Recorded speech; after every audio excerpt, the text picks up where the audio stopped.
حضرت محدث ابن جوزی نے لکھا ہے کہ حضرت حبیب اجمی ایک بزرگ تھے، ان کے پاس ایک شخص اکثر آتا تھا، بڑا مالدار تھا، ایک ہی بیٹی تھی، وہ بھی ٹانگوں سے معذور تھی۔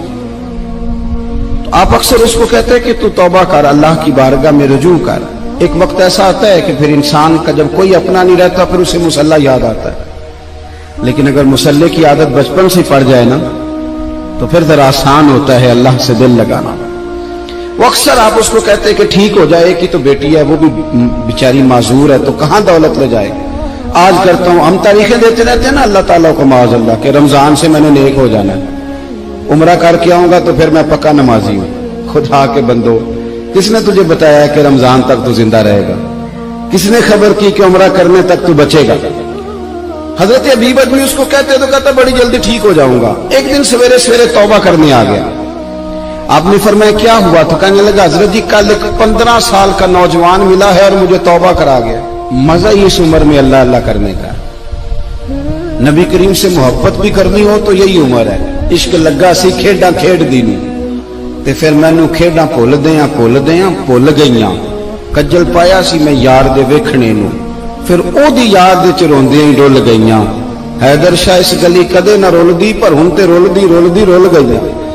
جن لوگوں نے ابو جہل کو قتل کیا تھا ان کی عمر بھی 15 سال تھی۔ ہم تو بڑے ہی نہیں نہ ہوتے ساری زندگی، نہ ہمیں کو بڑا ہونے دیتا ہے، ہم بڑے ہی نہیں ہوتے، یہ تو عمر ہے کچھ کر گزرنے کی۔ 15 سال کا نوجوان توبہ کرا گیا تو حضرت حبیب اجمی کہنے لگے وہ کیسے؟ کہنے لگا حضرت جی میں کل منڈی گیا تھا، مجھے کچھ سامان خریدنا تھا، تو بغداد کے بازار سے میں نے مچھلی خرید لی 10 کلو، باقی بھی سامان تب خود لے جا نہیں سکتا تھا۔ تو مزدور آپ کو پتہ ہے بیچارے آج بھی سڑکوں پہ بیٹھے ہیں، تو مزدور بیٹھے تھے تو ان میں ایک نوجوان 14-15 سال کا، چہرے پہ بڑی روشنی۔ میں نے اس کو کہا بیٹے مزدوری کرو گے؟ کہنے لگا حضور مزدوری بھی کرتا ہوں، پڑھائی بھی کرتا ہوں، اور جو اللہ کو منظور ہو اس کی عبادت بھی کرتا ہوں۔ میں نے اسے کہا کہ یہ میرا سامان ہے فلان جگہ پہنچانا، کیا لوگے؟ کہنے لگا 3 دینار مزدوری۔ سودا طے ہو گیا، اس نے سامان اٹھا لیا۔ کہتے ہیں رستے میں ظہر کا وقت ہو گیا، کہنے لگا چچا اگر اجازت دو تو نماز پڑھ دو۔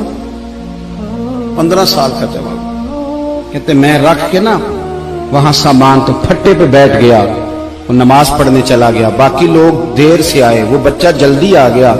میں نے کہا بیٹے آپ جلدی آ گئے؟ کہنے لگے نفل چھوڑ دیے، آپ یہی نہ سمجھ لیں کہ کام چور ہے، میں بعد میں پڑھ لوں گا۔ کہتے ہیں وہ دوپہر کا وقت، رمضان بھی نہیں تھا، میں اس بچے کو نوجوان گھر لے گیا اور میں نے اپنی بیوی سے کہا کہ بڑا نیک ہے، نمازی ہے، اور راستے میں یہ بھی ہوا ہے کہ میں نے اسے ایک دفعہ کہا ہے کہ یہ مجھے تھوڑی دیر کے لیے دے دو، گرمی بڑی ہے، تمہیں پسینہ آ رہا ہے، میں اٹھا لیتا ہوں۔ کہنے لگا نہیں چچا میں رزق حلال کھاتا ہوں، اگر آپ اٹھائیں گے تو میں 3 دینار مزدوری پوری نہیں لوں گا، پھر پیسے کم کروں گا، میں نے طے کیا ہے کہ اٹھاؤں گا۔ تو کہتے ہیں میں نے اپنی بیوی کو بتایا تو بڑی متاثر ہوئی، کہنے لگی دوپہر کا کھانا پک گیا، اسے کو روٹی کھا لے، رمضان بھی نہیں تھا۔ کہتے میں باہر نکلا، اس کو 3 دینار تھمائے، تو میں نے کہا بیٹے ایک بات میری مانو گے؟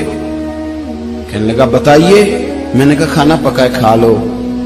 کہنے لگا میں معافی چاہتا ہوں، میں نے روزہ رکھا ہوا ہے۔ حضور نے حکم دیا، حکم نبی کریم نے حکم دیا، بخاری مسلم کی حدیث ہے، فرمایا نوجوانوں اگر تمہارے پاس طاقت ہے تو نکاح کر لو ورنہ روزے رکھو۔ حکم دیا، یا نکاح اور یا روزے، یہ سرکار کا حکم ہے۔ بھائی نفلی روزہ نفس کی قوتوں کو کچلتا ہے، انسان میں نورانیت اور روحانیت لاتا ہے۔ کہتے وہ کہنے لگا میں نے روزہ رکھا ہے، میں اور متاثر ہو گیا۔ میں نے کہا اب کیا کرو گے؟ کہیں اور جانا ہے؟ کہنے لگا نہیں، میں جس دن 3 دینار کما لیتا ہوں پھر میں مزید لالچ نہیں کرتا، باقی وقت یا قرآن مجید پڑھتا رہتا ہوں یا نبی پاک پہ درود شریف پڑھتا رہتا ہوں۔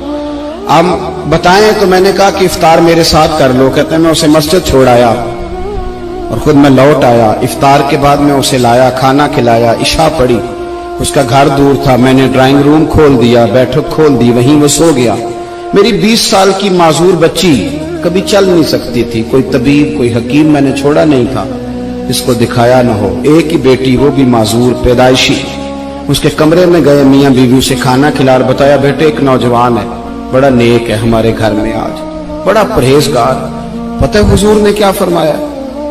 نبی کریم فرماتے ہیں جب نوجوان اٹھ کے تہجد پڑھتا ہے نا، نوجوان تو اللہ فرشتوں کے سامنے اس نوجوان پر فخر فرماتا ہے. اللہ فخر کرتا ہے کہ عمر دیکھو دیکھو یہ میری بارگاہ. اللہ فخر کرتا ہے, اللہ یعنی خدا خود میرے مجلس بود, اللہ فخر کرتا ہے. اب سوچے تو ہم نے اپنی بیٹی کو بتایا کہ نوجوان اور بڑا نیک ہے, تو کہتے ہیں وہ کھانا کھلا کے ہم واپس آ گئے. آدھی رات کا وقت ہوا تو دروازے پہ دستک ہوئی. بچی اپنے کمرے میں سو رہی تھی, ہم اپنے کمرے میں, وہ بیٹھک میں. گھبرا کے اٹھے کہ اس وقت کون ہے دروازے پہ؟ تو بیٹی کہنے لگی ابا دروازہ تو کھولنا. کہتے ہیں دروازہ کھولا تو 20 سال ہو گئے تھے بیٹی کو, کبھی اس نے چل کے نہیں دکھایا تھا, کبھی دوڑ کے ادھر جاتی کبھی ادھر آتی. کہتی الحمدللہ اللہ نے میری ٹانگیں ٹھیک کر دی. ہم دونوں رونے لگے, اے اللہ تو کتنا کریم ہے, کیسے ہوا بیٹے سارا کچھ؟ بیٹی کہنے لگی ابا آپ نے کہا تھا نا کہ نیک نوجوان آیا ہے, تو میرے دل میں خیال آیا اللہ اگر واقعی نیک ہے تو اس کے صدقے مجھے شفا ہی دے دے. یا ایھا الذین آمنوا اتقوا اللہ وابتغوا الیہ الوسیلہ. تو کہنے لگی ابھی میری دعا بھی پوری نہیں ہوئی تو رب کریم نے فضل کیا ہے اور مجھے شفا عطا کر دی. کہتے ہم دوڑ کے اس کے کمرے میں گئے اور جب ہم نے ہاتھ رکھا تو دروازہ پہلے سے کھلا تھا, ایک خط چھوڑ گیا تھا. آج کل کے پیر کی کرامت ہوتی تو فیس بک پہ دے دیتا, باقیوں کو بھی ذرا بھول پتہ چلے. کہتے ہیں وہ خط چھوڑ گیا اپنے بستر پہ کہ اگر تم لوگوں کو مجھ سے محبت ہو گئی ہے تو میرے پیچھے نہ دوڑنا, اس رب کی بارگاہ میں جھکنا جس رب نے میرے اوپر بھی فضل فرمایا ہے اور آپ پر بھی کرم فرمایا. میرے نوجوان دوستو, یہ جو بچپنا ہمیں لوگ کہتے ہیں نا ابھی بچے ہو, ابھی جب آپ بالغ ہو گئے تو نماز فرض ہو گئی, سچ بولنا ضروری ہو گیا, رزق حلال کھانا ضروری ہو گیا, شریعت ساری کی ساری لاگو ہو. ایک تو درگزر سے کام نہیں, دوسرا اپنی زندگی کے اندر خواہشات کو چھوڑیں.